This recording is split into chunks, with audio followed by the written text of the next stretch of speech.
Yeah, I wish we could get some sort of grasp of the power that these things have, because we were talking about how these kids through the 70s were basically being exposed to topics that their parents didn't know that they were being exposed to, and Star Trek with its social issues, X-Men with its social issues, and how Right. fantasy and science fiction basically takes an idea and makes it palatable, and then you swallow the idea, and once it's in you, you go, oh, maybe Yeah. this is the case here, and so maybe we should be a little upset that terms like nerd are being thrown around. I think maybe they're just scared of us. We are coming in legion, as Right. Yeah.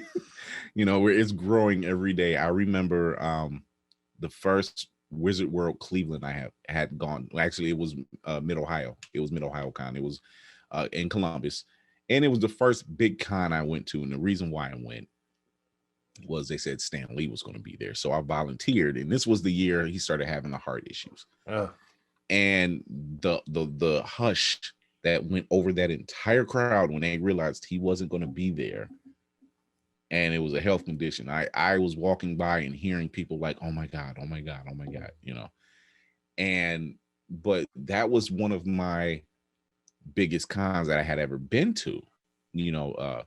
Patrick Stewart was there. I actually ran into some Patrick Stewart groupies. I'm like, oh wow, Jean-Luc Picard has groupies.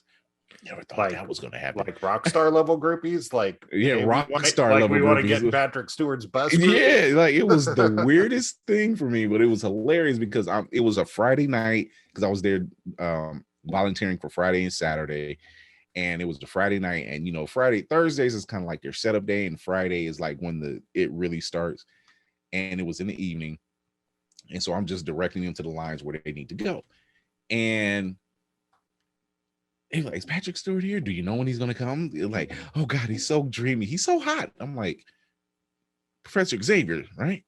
I mean, I'm not saying he's not a bad looking guy. It's just, this is kind of different to see this, Right, so, but yeah, he was there. Jason David Frank, who's best known as Tommy from the Power Rangers, he was there. And now that was the eye opener for me. Me and my brother, my youngest brother, he watched Power Rangers more than I did, and then I just started following suit. And I'm just like, oh, this is cool, Sentai Rangers and everything else. This is really cool. And then went to this con and seeing how this man was commanding the crowd. Like he got up on the table and they're doing these phrases, and I seen how many people was dressed as just different Power Rangers, and it was amazing. And he is Jason David Frank. He was so down to earth, such a cool guy.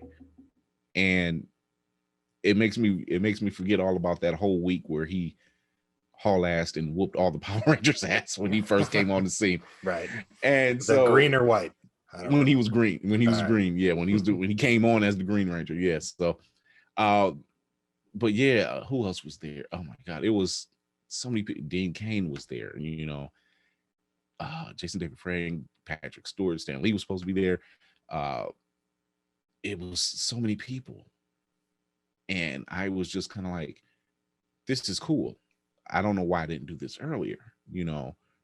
I don't know if it was just not accessible to where I was, because I'm from Akron, and those were a lot smaller cons. The Akron Canton convention, and not really a lot of big names or anything. So going there and seeing the level of people who dressed up and was engaged with the actors and actresses that were there, and then I think I skipped Wizard World Cleveland one time since its inception, and seeing crowds like David Tennant, which was damn near impossible to see, who I loved as Doctor Who, and seeing the crowd, like his crowd was just, he was there the same year Chris Hemsworth was there. Matter of fact, that was the year Chris Hemsworth was there. I called it the year of the Russos, because the Russo brothers, who's originally from Cleveland, they were there. Chris Hemsworth was there. Frank Grillo, who plays Crossbones, he was there. Oh, I like there him. was there were Yeah. several people from the Marvel state that were there, like, and getting a picture of Chris Hemsworth, damn near impossible. Elizabeth Henstridge from Agents of Shield was there. Oh my god, there was so many people there that represented Marvel shows or movies that the crowd was nuts. And the crowd for Chris Hemsworth and David Tennant was damn near the same in size. Like one half of the arena was for them. Right. And it was just like, okay, we know why the ladies are here for Chris Hemsworth, and we can understand why the ladies are here for David Tennant. This is nuts. So it's a great experience to go to conventions like that. It really is. And like you said, when you went dressed up, you've already explained the downside Right. to cosplay. Walking around from 6 to 8 hours in most uncomfortable shoes or boots, Right. sweating, layers.